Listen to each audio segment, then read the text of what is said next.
and I'm extremely happy to be here among Timesifters to share the preliminary results of this ongoing project of USF in Sicily.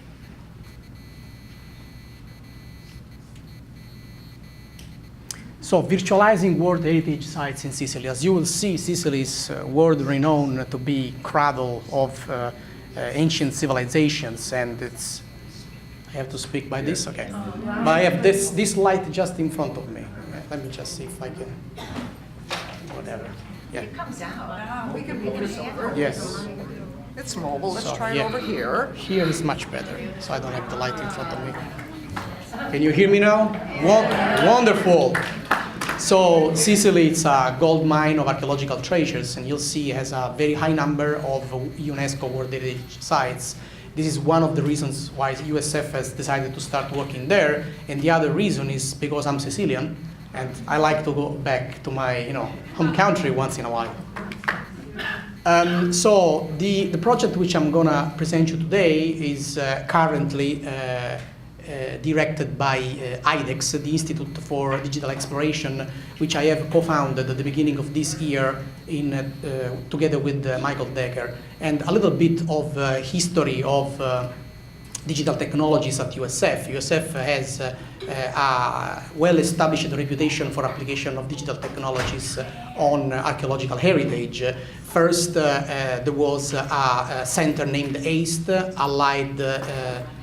Alliance for Integrated Spatial Technologies, directed by Laurie Collins and Travis Daring. ICE became, in 2016, CVAST, the Center for Virtualization and Applied Spatial Technologies, to which me and Laura Harrison belonged. Then CVAST was dismantled at the beginning of this year, and a new unit came out, the HHC, which is in the Tampa libraries, directed by Laurie Collins and Travis Daring.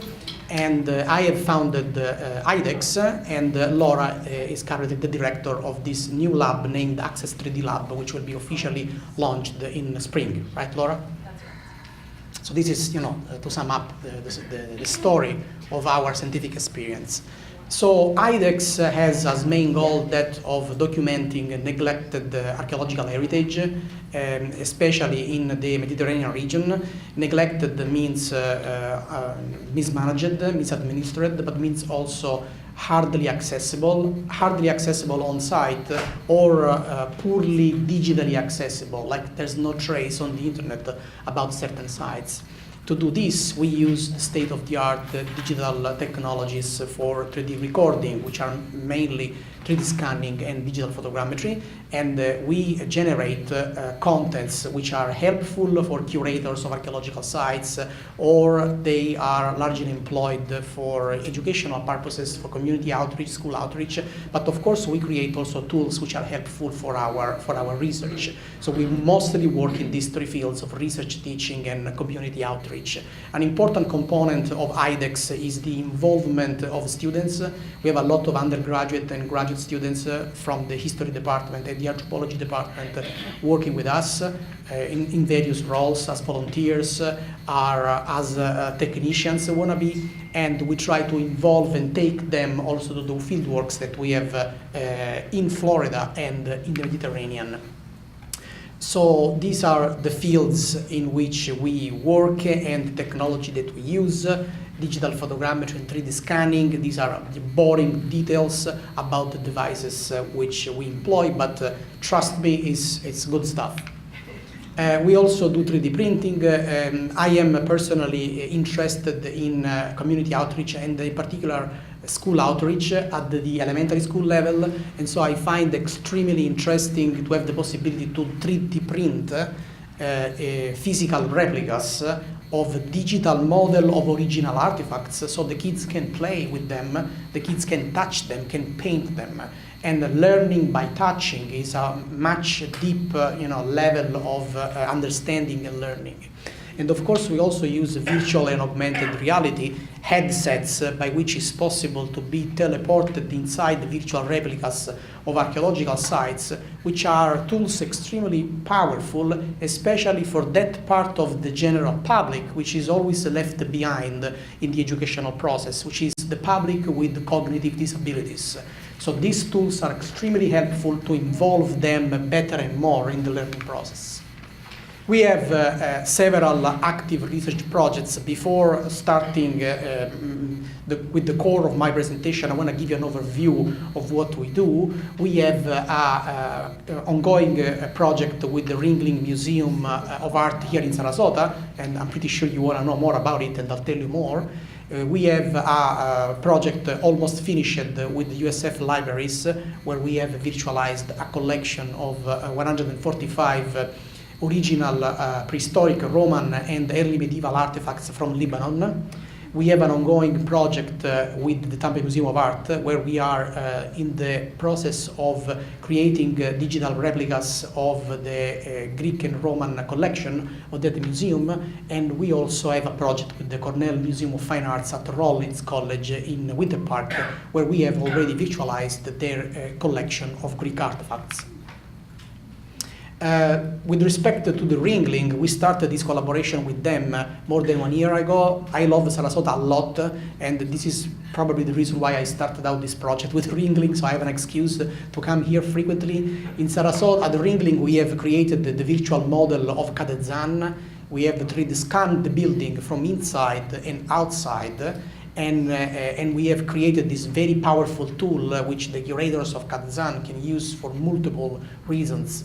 One of them is, for example, the possibility to explore Cadezan using a virtual reality headset from your living room. And this was mainly meant for the public with limited mobility. So the public with limited mobility cannot roam freely inside of Cadezan. I'm pretty sure you are aware of the structure of Cadezan. There's just one elevator. You cannot get to the higher levels. So in this way, that public can visit rooms which are usually inaccessible. We have also created the 3D model of the Wisconsin, the train car of John Ringling, for the same reason, again, to make it accessible for everyone. And we are in the process of virtualizing an outstanding collection of Greek and Roman artifacts from Cyprus, which until now has been just in the storage of the Ringling, the Luigi Palmadice's Nola collection, more than 7,000 artifacts. And we are in the process of sharing digitally with the public that collection as well. These are some screenshots of what we have done in the other museums. You see the quality, extraordinary quality of our 3D models. This is mostly to give you an idea what is a 3D model. It's a digital surrogate, and we prefer to use this word surrogate because this cannot replace ever the original. It's just a surrogate, but it's a very good surrogate, something you can spend hours interacting with and learning about.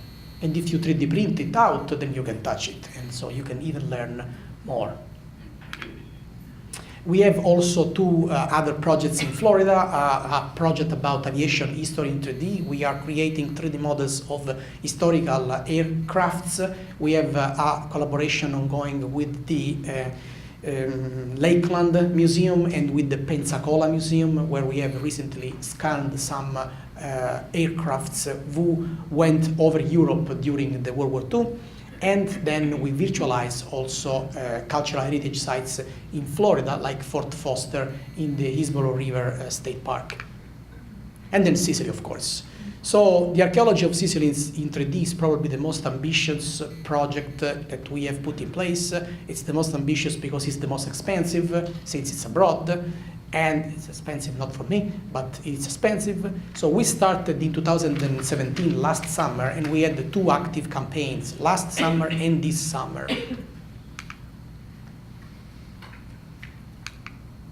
So in this map, you can see marked with the blue spots the sites where we have worked between 2017 and 2018. And you can see that we are trying to cover sites belonging to various chronological periods. We have much more emphasis on the late Roman and the medieval sites, and than the Greek sites, and there's a reason. The reason is that the Greek sites of Sicily are much better known than the late Roman site. The public knows about them. famous sites like Agrigento, Selinus, Segesta, Siracusa, those are well known to the public, but there are a lot of outstanding late Roman and medieval sites, nobody knows anything about it. So our idea was that of popularizing those sites, creating 3D models and putting them online and sharing them with the public to trigger the interest of the general public towards those less known sites. We have also worked in 2 museums in Sicily, the Archaeological Museum of Aidone, a very small but significant museum for its collection of Greek and Roman antiquities, and then the Museum of Allied Landing in Catania, which is the second most important museum documenting the liberation of Europe in Europe after the museum in Caen, which documents mostly Normandy. And there we have started this summer to create virtual replicas of all the uniforms in incredible condition of all the various American divisions who participated in '43 to the liberation of Sicily. And these are some screenshots, some pictures taken on the field, and you can see the variety of the sites where we have worked, the underground, still standing building, incredible mosaics, or ruined settlements.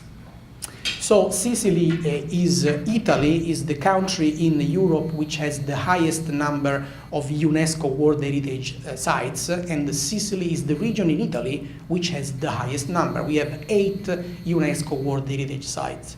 And one of them is the Villa del Casale in Piazza Armerina, which is certainly the most important, the most relevant for the Roman archaeological heritage.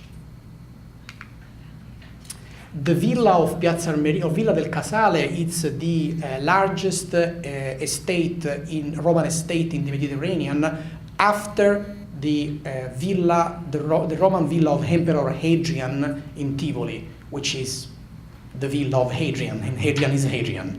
So it's 5,000 square meters, and the main features of this villa is that to have an incredible assemblage of mosaic floors. More than 3,500 square meters of mosaics are decorating this villa.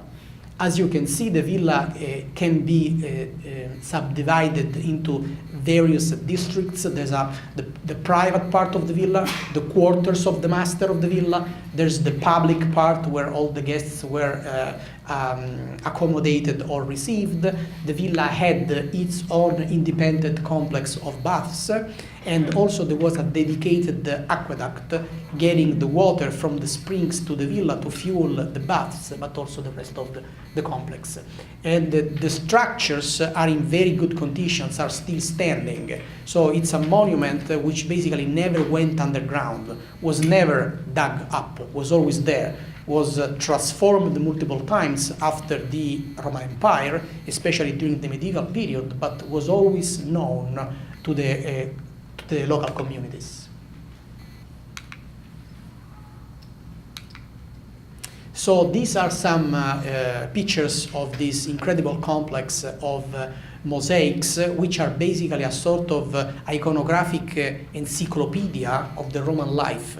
Because studying and analyzing these mosaics, we can learn so much about the daily life of the Romans, which is usually not documented anywhere else. So we know a lot about the way in which they dressed, the fashion of the time, the food they ate, and the ways in which they spent their free time.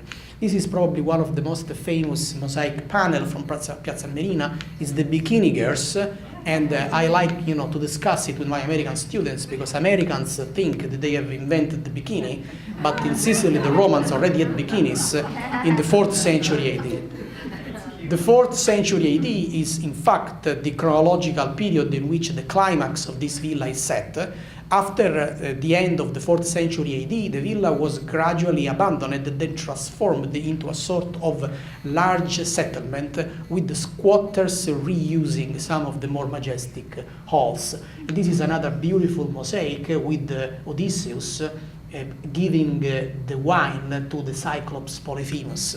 And this is interesting because this is a story narrated in the Odyssey a long time ago, and it was still relevant for the Romans, was still appreciated by the Roman public. The problem of these mosaics is that there are too many. To study 3,500 square meters of mosaic is almost an impossible task. And in the last decades, the only way in which the scholars had to study these mosaics was to create drawings like this. But not all the mosaics of Piazza Armerina were published. Just a part of them was published with the black and white pictures, sometimes with color pictures, but mostly with these technical drawings, where you cannot truly get the quality of this work, or where you can miss easily details, because it's all about the sensibility of the draft person. What we know about these mosaics is that there's a sort of relationship in terms of style between the mosaics of this villa and the mosaics produced and present in various estates in North Africa, in particular in Tunisia. So scholars think that the mosaics of Piazza Armerina were created by North African artisans who moved on purpose from Tunisia to Sicily to work at this majestic project. So this is probably the most spectacular room and the most spectacular mosaic floor in all the villa. It's named the Corridor of the Great Hunt. It's a corridor with a length of 66 meters, all decorated from one side to the other with this incredible continuous scene with a beginning and an end, documenting Roman hunters traveling to Africa to hunt and cage beasts which would have been employed in the gladiatorial fights in the arena. And of course, it was a very dangerous expedition, and we will see, it's possible to see on these mosaics how Roman hunt worked, what were the risks, what were the weapons, and which kind of animals they were for. But the only way nowadays that you have to approach these mosaics is either to look at this technical drawing or to stand by it when you visit the villa. So you will never be able to see and to get all the details or see in its entirety the scene of this mosaic. The villa is not important just for the mosaics. There's also an incredible assemblage of frescoes, of course, which are less preserved than the mosaics, but some of them are still visible, and some of them are very relevant, like this military insignia, which gives us some ideas about the identity of the mysterious owner of this villa. There are also spectacular pavements decorated with not tiny tessere like the mosaics, but with the large marble tessere. It's a technique that the Romans used just to decorate those rooms which they thought they were more important from a political point of view or from a religious point of view. The big mystery about this villa is the identity of the landowner. So this villa has all the features of an imperial villa. It's so gigantic, it's so beautifully decorated, just an emperor could afford to have it. But we don't have any written record about any emperor building a villa in Sicily at the end of the 4th century AD or visiting Sicily to stay in this villa.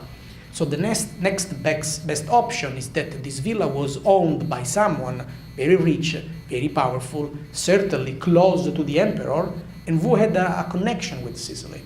And this mysterious landowner portrayed himself at least once in the mosaic. He is the one which is better dressed than anyone else. It's certainly a very high-rank nobleman, and he is leading the hunting expedition in Africa, so he's in charge. His wife is portrayed as well at the center of this group, surrounded by two couples of servants, and she is at the entrance of the villa. So anyone who entered the villa saw her welcoming the guests. So the dominus of the villa and the domina. What we know about the dominus is that certainly he was not of Christian faith. And this is interesting because in the 4th century AD, Christianity was the only official religion in the empire. But in this villa, we don't have any Christian sign or any evidence of a Christian cult. Instead, we have several statues of Apollo, and we have several mosaics portraying Heracles. We also have mosaics portraying Dionysus and portraying Artemis, all Greek-Roman deities. So this man here was of pagan faith, or was resisting towards the spread of Christianity. Scholars agreed on the possibility that the owner of this villa was a man named Caeonius Rufus Volusianus, who at the end of the 4th century AD was the governor of Sicily, who owned a lot of land in Africa, and who was also consul in Rome and very close to the imperial court of Emperor Maximianus. So this is a possible candidate to be the owner. So this villa is beautiful, it's fantastic, and is also the crown jewel of the Sicilian archaeological heritage. But it's a villa tormented by a lot of open issues, and there aren't real solutions for these issues. The main problem for this villa is tourists. So you think that a site, the more visited it is, the better it is. It's the opposite, because tourists are disruptive for an archaeological site. And Piazza Armerina has almost 500,000 of visitors every year. And visitors do things like this. They walk on the mosaics to take stupid selfies, damaging the mosaics. And the mosaics themselves are threatened by other agents. The humidity of this place, which gets worse because of so many people in it, causes the creation of bubbles in the mosaics. The mosaics start to swell, then a bubble comes, then the bubble explodes, and then all of a sudden there's a hole, and you lost a piece of this mosaic. There's a lot of birds finding their way into the villa and pooping on the mosaics, and birds' poop is extremely acid, and it corrodes the mosaics. And in a couple of occasions, the villa was also subject to floods, and the mosaics were damaged. If on one side 500,000 of visitors can, in these circumstances, visit the villa, the public with limited mobility can't see anything, because the path for the public with limited mobility goes from the entrance all around the villa by the restrooms to the exit. So there's no way for the public with limited mobility to see these mosaics or to get into the villa, which is a shame. The only thing that recently the curators do to try to prevent these issues was first to take away the tourists from the mosaics. So first, the path for the visitors was very close to the mosaics. They could easily go over the fence and walk on the mosaics or touch them or steal tessere. Now there are these kind of suspended catwalks. So they cannot touch them, they cannot walk on them, but they will learn much less about them, because you see them from a distance. You will never be able to catch details. And the other fantastic solution that they found to these various open issues was to close parts of the villas. And they decided to close the baths, the main courtyard, and the triclinium, which was like the banquet hall of the villa, the one with the most spectacular mosaics. That's it, closed, and there are no plans to reopen it.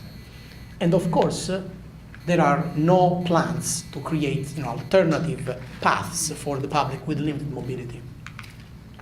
And so this is why we decided to step in, creating an interdisciplinary, international, collaborative research project between USF and the University of Catania, which is my alma mater, but it's also the most prominent research university in Sicily and closer to the site of Piazza Armerina. So we joined our forces and we put in place this research project meant to preserve the Roman Villa del Casale, to protect it if it's possible, and to promote the knowledge about this incredible site.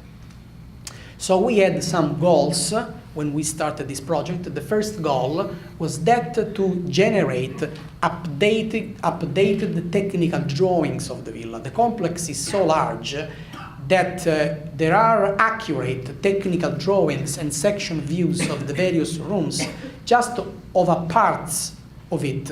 And in most of the cases, those drawings were created decades ago with not particularly accurate methods. The second goal was that to try to find a way to evaluate the conditions of the mosaic, and if it's possible, try to find a way to predict where is the next bubble is gonna be. So the curators can, direct their efforts with a priority list in mind. And the third goal was that to create a tool who could have involved in the learning process the public with limited mobility and the public with the various nuances of cognitive disabilities. And for these reasons, we mostly employed 3D scanning and digital photogrammetry. I'm not gonna bore you with the technical specs of these two techniques. They are two techniques which have the same goal, that of creating digital surrogates. And the two techniques are similar, but in a sense they are different. What the 3D scanning produces as outcome is a 3D model made out of many points, which we call point cloud. Not particularly good looking, not particularly realistic, but extremely accurate in terms of geometry. And that's what we need when we need to extract the technical drawings. The digital photogrammetry instead is a technique which gives incredible realism to the 3D models, but it's less accurate in terms of geometry. So, basing on different cases, we had to employ one or the other or both. So when we started working last summer, of course, we had some problems, some technical challenges, because we had to walk on the mosaics in order to record them. And so there was a fight with the curators because they won't allow us, and then ultimately they decided that we could do it, and they provided us socks to walk on the mosaics. And then they, walked with us, informing us about what were in their mind the parts we should not walk on. Even the photogrammetry was extremely complicated because we had to take pictures of very large areas, again, not being able to walk everywhere. There were also a lot of blind spots, and so we had to bring our scanners to get those blind spots. In these pictures, you will see these white spheres, which are targets placed on the floor, helping us to match the various portions of every room scanned. It's mostly a reference for us. And no, I missed one.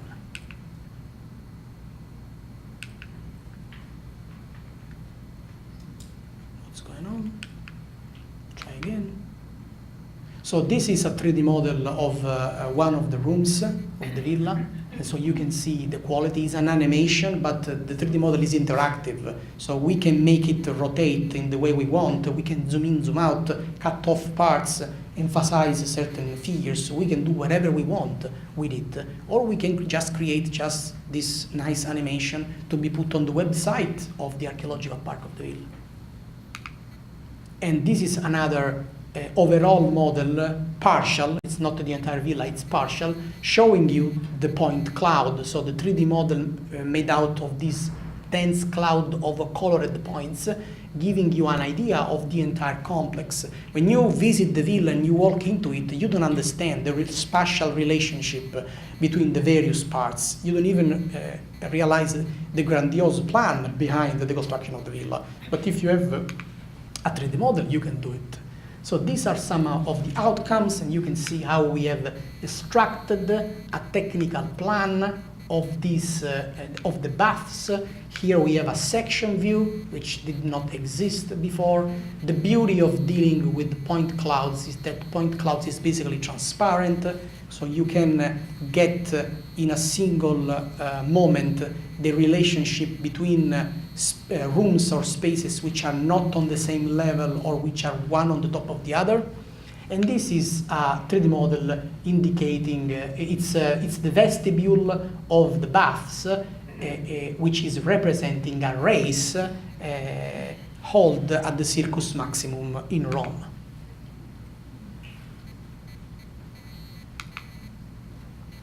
And so here you can see some outcomes. So these are images processed from our 3D models. And you can see the spectacular quality of our images. Images like this were never published before, were never seen by anyone before. This mosaic is huge. So if you go there, you'll be able to see clearly just this part. The rest will be distorted because it's very far. So this is the first time that the mosaics of Piazza Marina can be seen like this. And the quality we have is such that you can count the tessere on the images. And you can see there's a tessera, a single tessera missing here.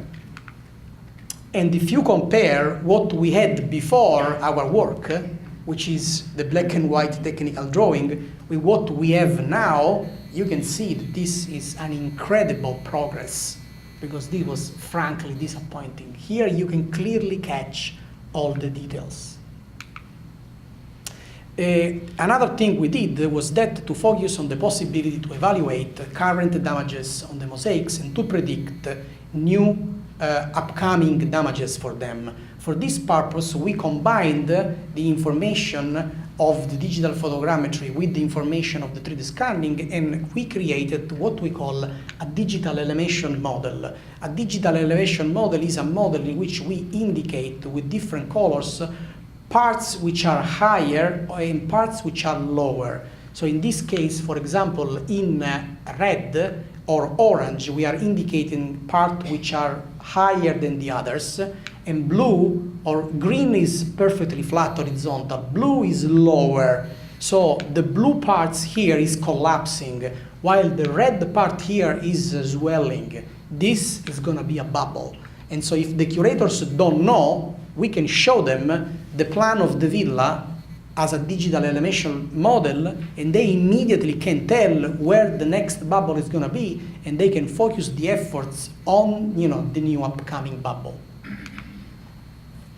And the outcome of our research and our work on field is this app, which is currently available for desktop computers, but it'll be soon available also for smartphones and tablets, where you can navigate the villa, you can decide which room you want to see, and then you can zoom in, and you'll see that you can maintain the quality. You can count actually the tessere if you want, and you can spend as much time as you want, dealing with this. This is heaven for art historians.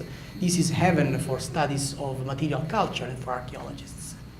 And we added to this app, to the visualization tools of this app, we also added the features to take digital measurements. So it's possible to take in real time on the 3D model super accurate digital measurements, linear measurements, or even areas can be calculated using this tool, which is something nobody could have done before, because nobody was allowed to go on the mosaics with their meters to take their measurements. Now that is possible with our tool. Once we finished the acquisition of the entire complex from inside, we decided to capture the villa from outside. And so employing a drone with a camera attached to it and flying the drone over the villa, we recreated in digital photogrammetry the entire complex from above, and even the surroundings of the villa where other archaeological ruins are hidden. Of course, once you have such model of the villa from outside, you can 3D print it out, and that can be used as a tactile reference for the public with visual impairments. The products we have generated are mostly meant for virtual reality and augmented reality applications. So once we have the digital model of the entire villa, anyone with a visor can literally jump into the 3D model of the villa and exploring it without any barriers, without any constraint. So the public with the limited mobility who could not even get into the villa, now they can get into the villa from their living room if they want, or if the curators of the villa will help us out, we will establish a sort of laboratory on site with this kind of installations where the public with limited mobility can go and can learn about the mosaics. The Roman Villa of Piazza Armerina is not the only World Heritage Site we have worked on in Sicily. We have plans to scan probably the most important World Heritage Site in Sicily, which is the Valley of Temples in Agrigento. It's an incredible site with 12 Greek temples, the highest number in ancient Mediterranean, some of them in incredible conditions, basically still standing. And Agrigento shares the same issues with Piazza Armerina. Agrigento has more than 1 million visitors every year, and it's hard to contain this herd of tourists, and the curators, they don't really know, how to manage it. And also for the archaeological park of Agrigento, there's a tremendous lack of metrical information, because all the technical plans of the temples or of the walls surrounding the ancient city were created more than a century ago. So there's a need to update this set of information.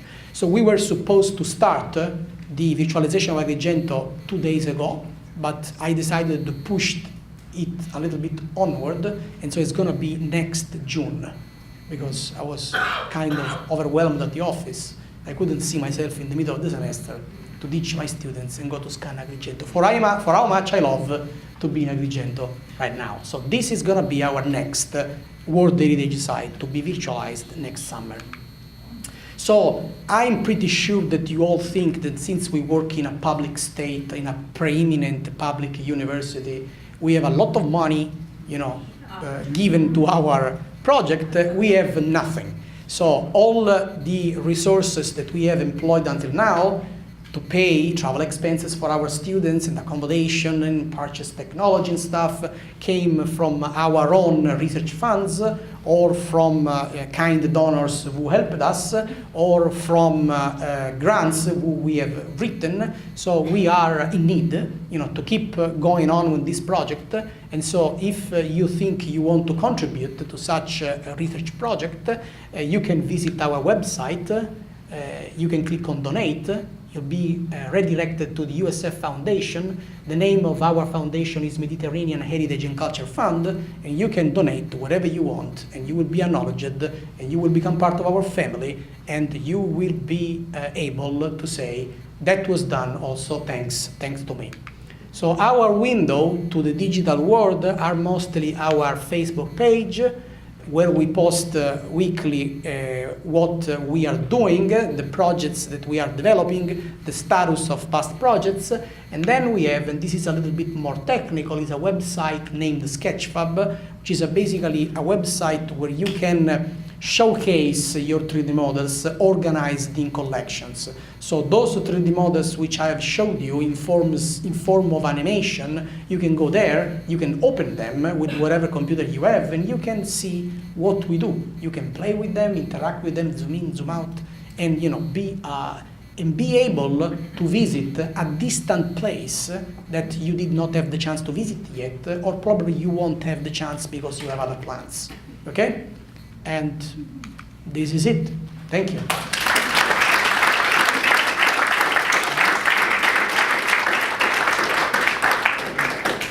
We have plenty of time for questions.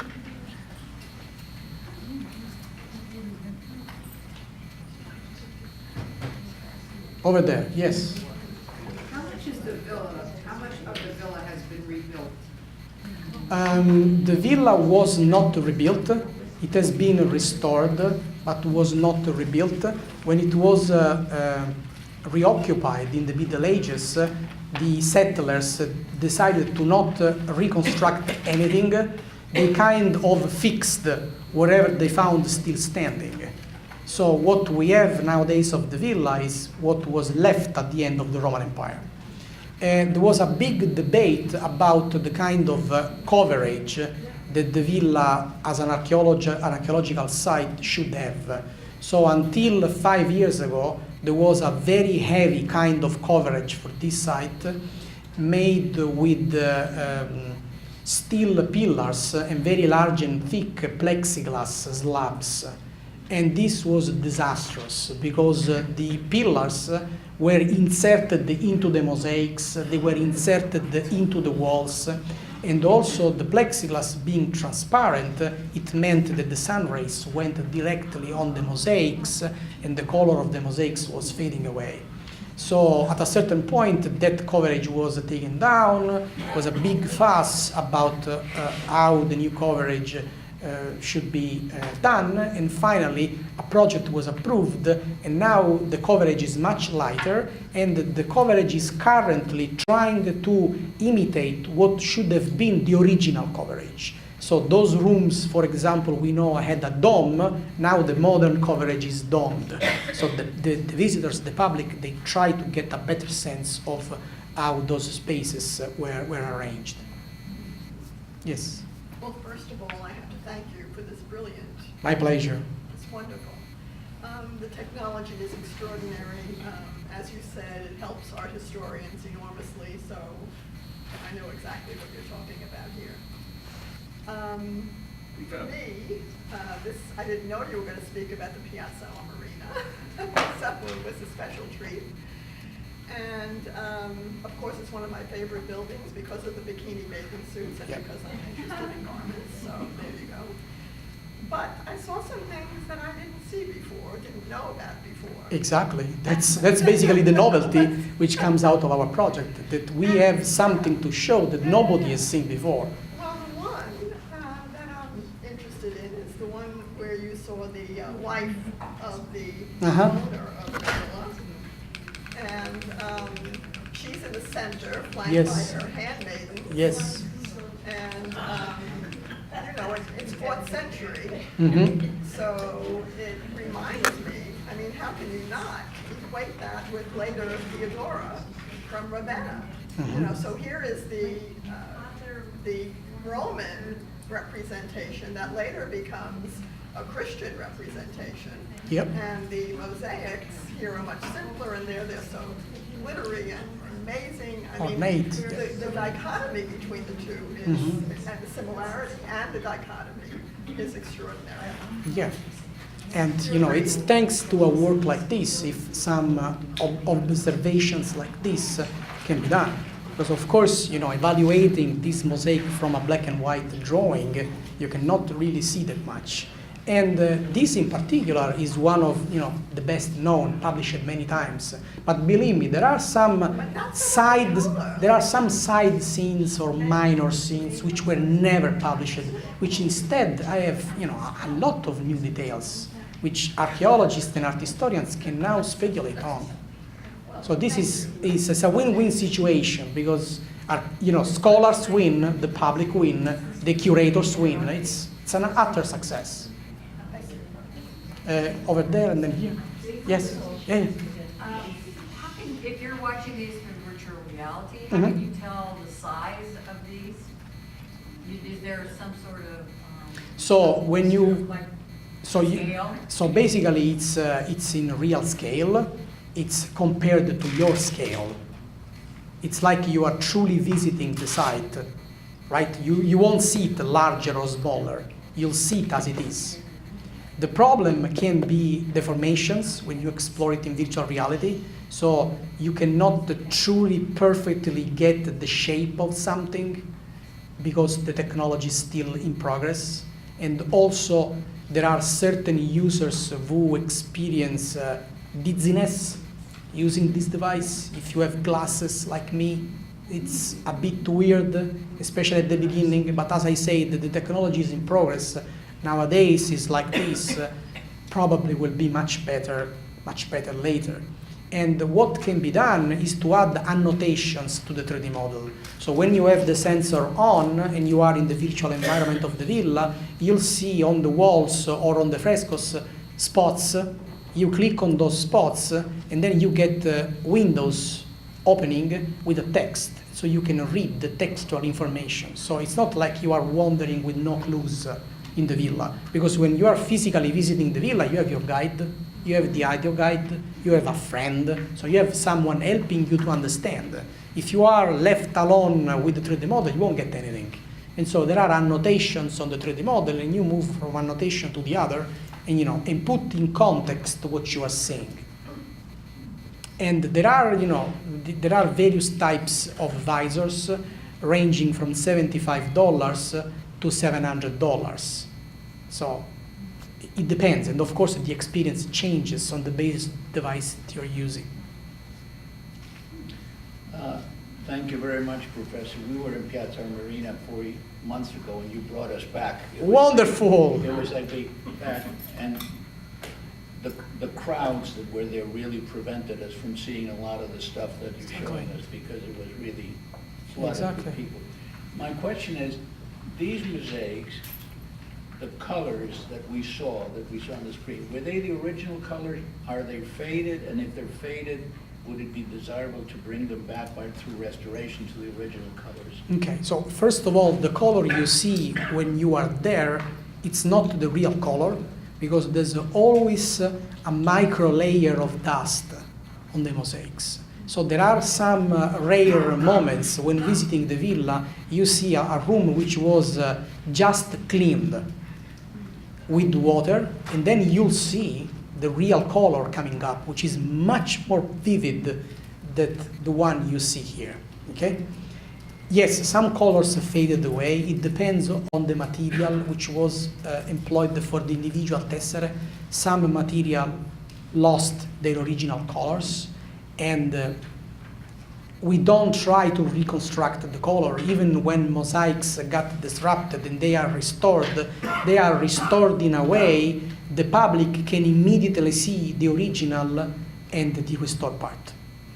What's gone, it's gone. We need to preserve what we have in the best way we can without creating fakes. If the color material is similar to that which was used for stained glass windows, they would be metal oxides and not really disturbed by any color distortion by sunlight.